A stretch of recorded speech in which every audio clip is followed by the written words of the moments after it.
नमस्कार शेतकरी मित्रांनो, स्वागत आहे आपल्या सर्वांचे पुन्हा एकदा बाकाल ॲग्रो पॅटर्न या आपल्या शेतीविषयक यूट्यूब चॅनलमध्ये. आणि आज आपण या व्हिडिओच्या माध्यमातून एक अत्यंत महत्त्वाची माहिती जाणून घेणार आहोत. आणि ती माहिती आहे शेतकरी मित्रांनो, रासायनिक खत वापरासंदर्भामध्ये. आपण बघतोय की पीक कोणतंही असो, शेतकरी 2-3 रासायनिक खतं एकत्र करतात आणि पिकाला आपण ती खतं देत असतो. मग रासायनिक खतामध्ये शेतकरी मित्रांनो काही घटक असे असतात जे एकमेकांशी हायली इनकॉम्पॅटिबल असतात. म्हणजे ते जर एकमेकांच्या संपर्कामध्ये आले तर त्यापासून रासायनिक अभिक्रिया तयार होते आणि त्या दोन घटकापासून तिसरा घटक तयार होतो आणि ते दोन घटक वाया जातात. मग बऱ्याचदा असं होतं की आपण पिकाला खतं मोठ्या प्रमाणामध्ये देतो, पण त्याचा पिकाला फारसा फायदा होत नाही. पिकाची वाढ चांगली होत नाही, उत्पादनामध्ये आपल्याला घट येते. मग या गोष्टी कशामुळे घडतात शेतकरी मित्रांनो? आता सध्या जर आपण बघितलं की कपाशी पिकाला शेतकरी दुसरा डोस देण्याच्या तयारीमध्ये आहे. बऱ्याच शेतकऱ्यांचा देऊन झालाय, काही शेतकरी आणखी बाकी आहे. आणि मला व्हॉट्सअपवर सुद्धा बऱ्याच शेतकऱ्यांनी प्रश्न विचारलाय की कपाशीला दुसरा रासायनिक खताचा डोस आम्ही देतोय आणि त्याच्यामध्ये मॅग्नेशियम सल्फेटचा वापर करावा किंवा करू नये. तर शेतकरी मित्रांनो, तुम्ही कपाशी पिकाला असो किंवा इतर दुसऱ्या कोणत्याही पिकाला असो, DAP असेल किंवा 10-26-26 असेल किंवा इतर कोणतं फॉस्फरसयुक्त खत असेल, तर या खतासोबत नेमकी कोणती खतं आपण त्या ठिकाणी दिली नाही पाहिजे, जेणेकरून शेतकरी मित्रांनो 10-26 किंवा DAP या खताचा आपल्या पिकाला पुरेपूर फायदा होईल. त्याच्यामधले जे काही घटक आहे तर ते आपल्या पिकाला उपलब्ध स्वरूपात चांगल्या पद्धतीने मिळतील आणि आपल्याला उत्पादन त्या ठिकाणी वाढेल. तर हीच माहिती या व्हिडिओच्या माध्यमातून आज आपण जाणून घेणार आहोत. शेतकरी मित्रांनो, तुम्ही पहिल्यांदाच आपल्या बाकाल ॲग्रो पॅटर्न यूट्यूब चॅनलवर आला असेल तर चॅनलला सबस्क्राईब करून ठेवा. सोबतच नोटिफिकेशन बेल ऑन करा, म्हणजे येणाऱ्या नवीन व्हिडिओचं नोटिफिकेशन तुम्हाला मिळेल. तसेच हा व्हिडिओ शेवटपर्यंत बघा शेतकरी मित्रांनो, कारण अत्यंत महत्त्वाची माहिती या व्हिडिओमध्ये आज आपण जाणून घेणार आहोत. तसेच हा व्हिडिओ तुम्हाला आवडला तर लाईक करा आणि जास्तीत जास्त शेतकऱ्यांना शेअर करा.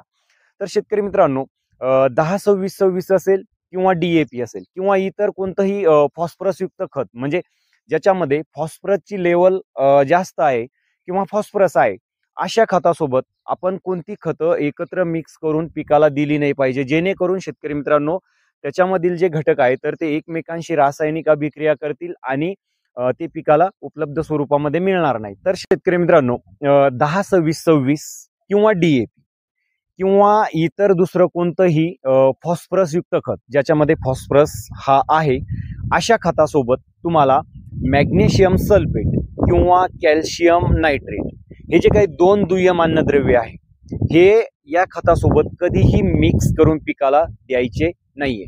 कारण शेतकरी मित्रांनो, 10-26-26 किंवा DAP मध्ये जो काही फॉस्फरस आहे, हा फॉस्फरस मॅग्नेशियम सल्फेट किंवा कॅल्शियम नायट्रेटच्या संपर्कात आल्याच्या नंतर या दोन घटकाची एकमेकांशी रासायनिक अभिक्रिया घडून येते आणि रासायनिक अभिक्रिया घडून आल्याच्या नंतर या दोन घटकापासून तिसरा घटक तयार होतो आणि तो घटक असतो मॅग्नेशियम फॉस्फेट.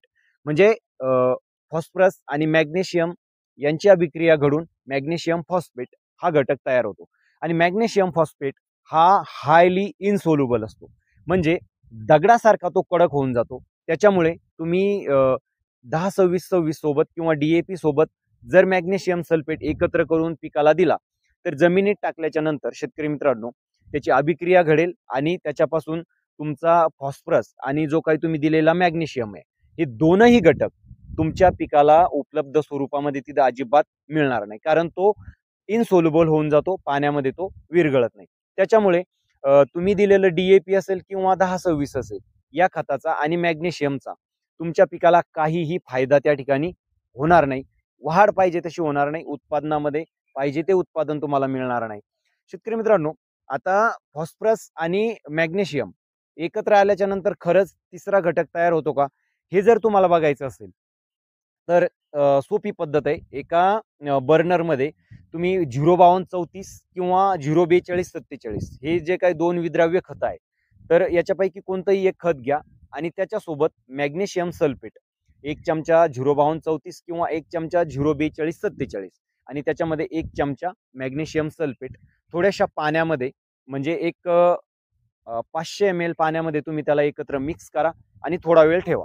त्याच्यानंतर तुम्हाला त्या द्रावणामध्ये शेतकरी मित्रांनो छोट्या छोट्या गाठी किंवा चिफा झाल्याचं त्या ठिकाणी आढळून येईल आणि ह्या चिफा मॅग्नेशियम आणि फॉस्फरस एकत्र आल्याच्या नंतर त्या ठिकाणी बनतात. त्या दोन घटकाची ती रासायनिक अभिक्रिया होऊन त्या चिफा बनतात आणि त्या चिफा इनसोल्युबल असतात, म्हणजे त्या पाण्यामध्ये विरघळत नाही किंवा जमिनीमध्ये विरघळत नाही. म्हणजे तुम्ही DAP खतासोबत किंवा 10-26 खतासोबत जर मॅग्नेशियम सल्फेट हा दिला तर सेम अभिक्रिया तुमच्या जमिनीमध्ये त्या दोन घटकांची घडून येईल आणि उपलब्ध स्वरूपामध्ये फॉस्फरस आणि मॅग्नेशियम हा तुमच्या पिकाला त्या ठिकाणी मिळणार नाही. शेतकरी मित्रांनो, हा व्हिडिओ तुम्हाला कसा वाटला नक्कीच कळवा आणि माहिती जर आवडली असेल तर व्हिडिओला लाईक करा आणि जास्तीत जास्त शेतकऱ्यांना हा व्हिडिओ शेअर करा, जेणेकरून जे शेतकरी 10-26 किंवा DAP खतासोबत किंवा इतर फॉस्फरसयुक्त खतासोबत मॅग्नेशियम हा एकत्र करून देणार असेल तर त्या शेतकऱ्यांना ही माहिती मिळेल आणि होणारा जो काही तोटा आहे त्या शेतकऱ्यांचा त्या ठिकाणी टळेल.